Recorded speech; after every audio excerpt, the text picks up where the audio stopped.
Mimi, Makame Mnyambarawa, naapa kwamba nitakuwa mwaminifu kwa Jamhuri ya Muungano wa Tanzania na kuitumikia kwa moyo wangu wote, na kwamba nitahifadhi, nitailinda na kuitetea Katiba ya Jamhuri ya Muungano wa Tanzania kwa mujibu wa sheria iliyowekwa. Ewe Mwenyezi Mungu nisaidie.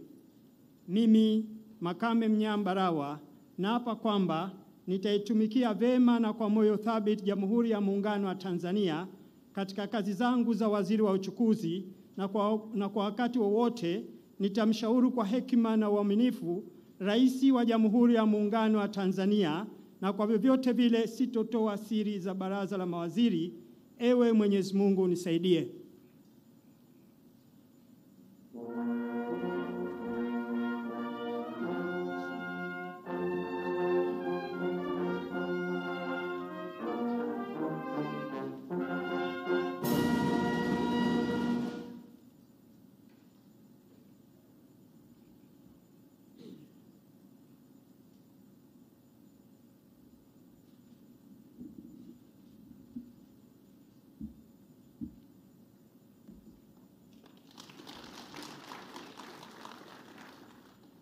George Boniface Simbachawene.